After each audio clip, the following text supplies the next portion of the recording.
Makanya saya sering menyampaikan di depan khotbah dan ceramah saya di depan para anggota polisi, harusnya kelak yang banyak masuk surga, di depan pintu surga itu harusnya polisi.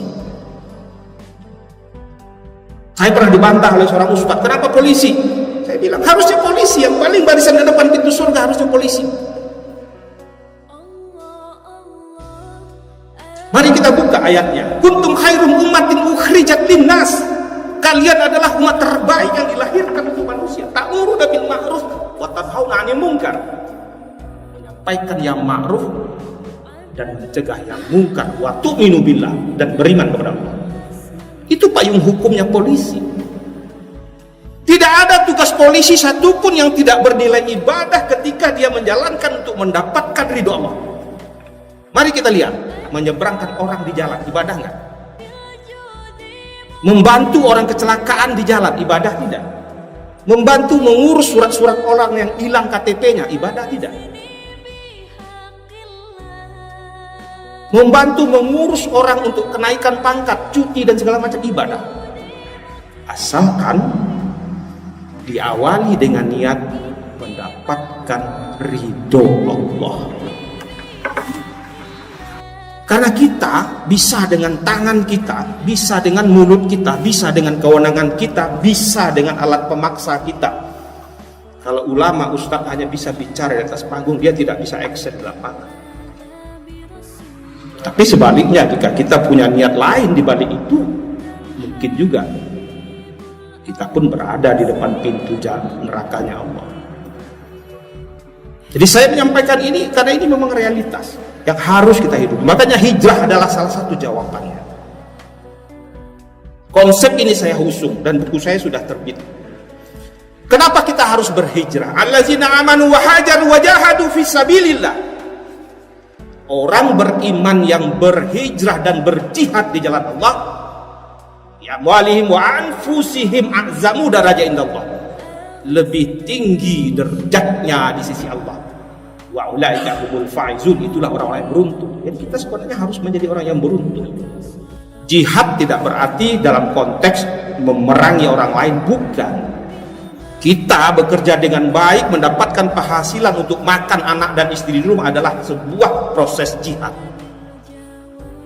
Jadi jihad itu jangan diartikan membunuh orang, berperang, bukan itu konteksnya hari ini. Lalu hijrah. Pertanyaannya, hijrah itu apa? Hijrah itu wahajar. Yahrujuhu bahasa Arabnya. Hijrah itu adalah sebuah metamorfosis, perpindahan perilaku. Kalau hijrahnya Rasulullah ketika 1400 tahun yang lalu dari Mekah ke Madinah, karena memang hijrah Rasulullah hijrah untuk meneruskan perjuangan menegakkan agama Allah, karena beliau terancam oleh musuh-musuh Islam. Itu hijrahnya Rasulullah. Sehingga hijrahnya Rasulullah disebut dengan hijrah makaniyah. Tetapi hijrahnya kita hari ini adalah hijrah perilaku, hijrah bikalbi, hijrah hati. Bagaimana hati kita yang bersih, yang tidak berprasangka kepada orang, yang tidak suuzon kepada orang, yang berbaik hati kepada orang. Itulah hijrah bikalbi. Lalu yang kedua adalah hijrah bilisan, hijrah dengan perkataan-perkataan yang menyejukkan. Bukan membuat postingan-postingan yang menjelekkan orang, yang bikin hoax. Itu hijrah perkataan, hijrah bikalbi. Lalu yang ketiga ada hijrah bil arkan, hijrah dengan perbuatan. Bagaimana tangan kita yang selalu memberikan bantuan pertolongan kepada orang yang membutuhkan. Maka hijrah kita konteks hari ini adalah dikatakan dengan hijrah maknawiyah. Jadi beda hijrah ketika Rasulullah dengan hijrah hari ini. Kenapa kita harus berhijrah? Saya bawa kita sekarang di alam hari ini.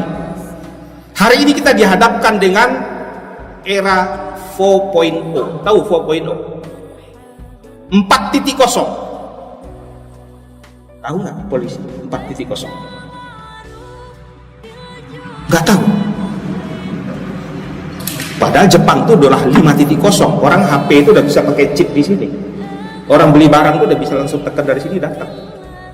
Era 4.0 itu 4.0 itu adalah teknologi digital hari ini.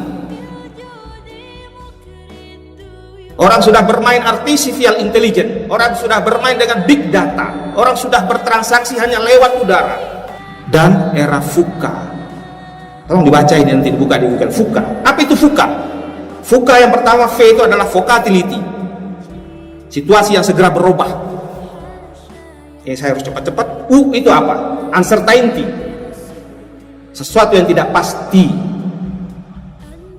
C-nya apa? Complexity, begitu banyak kompleks permasalahan yang kita hadapi. Dan A-nya ambiguity, ketidakjelasan, orang ragu-ragu. Itulah VUCA yang kita hadapi hari ini, mau tidak mau. Dikaitkan dengan hijrah sebagai jawabannya adalah satu, dalam buku saya itu ada 24 poin. Satu, yang pertama adalah bahwa sebenarnya kita ini hanya numpang di bumi Allah.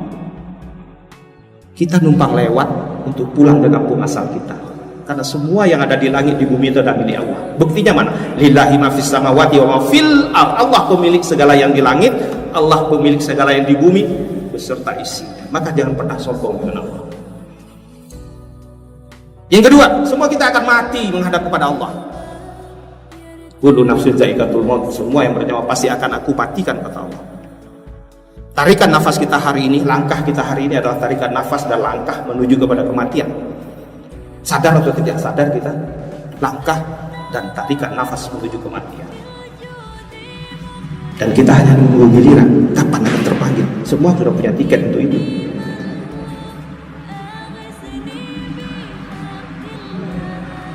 Lalu yang ketiga, setelah mati kita akan dihidupkan oleh Allah. Dihidupkan kembali oleh Allah.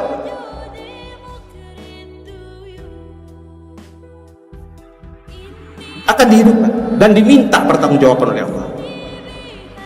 Yang keempat, hari ini jutaan mayat minta balik ke dunia kepada Allah. Buktinya mana? Rabbana abasana wa sami'na farji'na na'mal salinina mukinu. As-Sajdah 20. Ya Allah, kembalikan ke dunia kami, karena kami sudah mendengar, kami sudah melihat. Ya Allah, balikkan kami ke dunia. Karena mayat hari ini telah melihat dan menyaksikan begitu hebatnya jahanam. Kelak tidak ada lagi yang bisa kita tutupi selama hidup di dunia. Akan dibuka oleh Allah dalam catatan kita masing-masing. Mulut kita terkunci, hanya tangan kita yang berkata dan kaki kita yang bersaksi. Al-yawma naftimu ala ahwahihim wa tukallimuna aydihim wa tashhadu arjuluhum bima kanu ya'zbun. Kami kunci mulut mereka, hanya tangan mereka yang berkata, kaki mereka yang bersaksi tentang apa yang pernah mereka kerjakan. Dan itu tercatat, tidak bisa dihapus, tidak bisa ditipek, dan tidak bisa di lobby-lobby dan segala macam. Maka khutbah atau kultur singkat ini saya mengajak kepada semua, mari kita jadikan apapun pangkat kita, apapun profesi kita, apapun kedudukan kita untuk menjadi jalan ketaatan kepada Allah. Apapun pangkat, kedudukan, jabatan, status kita untuk jalan meraih ridhonya Allah.